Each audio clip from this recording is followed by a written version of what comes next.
在12分钟回答，就是拿袁仲新做一个 MBTI 是吧？您经常交新朋友，袁仲新的话应该是对吧？您花了很多时间探索各种激起您兴趣的随机主题，我觉得这是看到别人哭，很容易让您觉得自己也想哭。您通常会为备份计划制定备份计划，我觉得是。您通常保持冷静，即使在很大的压力下，我觉得是。社交活动中，您很少尝试向新人介绍自己，而主要是与您已经认识的人交谈，我觉得这个不是。你每个都选得这么满吗？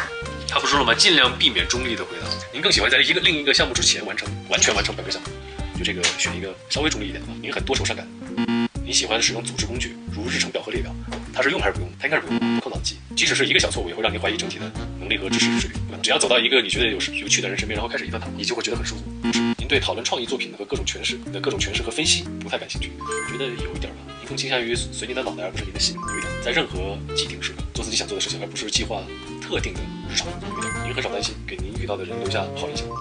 如果人们更多的依靠理性，而少依靠自己的感受，世界会变得更美好。就是在让自己放松之前，您更喜欢做家务，我觉得不是。喜欢观看人的争论，不是。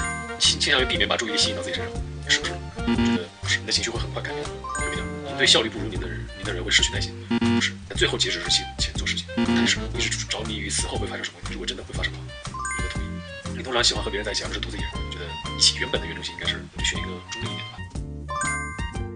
1的原中心还是2的原中心？我觉得2它是因为那是个例外，但是它本身它还是不太一样。它改变是因为这群人不一样，而不是说它就真的被改变了。对，因为他可能只是单纯的信任这一些人嘛。他除去这帮人之外，他不是说谁我都喜欢交朋友，或者谁都去袒露自己的，他不是这种人。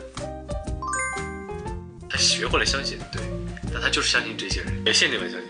他以前是谁都不信，他现在就是信一些人，有条不紊的完成事情，而不跳过任何。完了，果然跟我就不一样。你看 INFJA。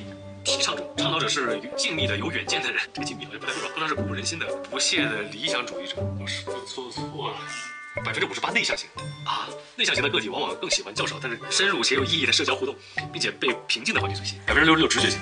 感受型58%，不是逻辑型；61%计划型，64%坚决型。你看，提倡者人格类型非常稀少，只有不到1%属于这种类型。但他们对世界的贡献不容忽视，他们具有与生俱来的理想主义和道德感，就是意思说很有人格呗。但真正令他们与其他理想主义人格区分开来，就是他们果断决绝，他们不是懒散的共产家，而能够脚踏实地的完成目标，留下深远的积极影响力。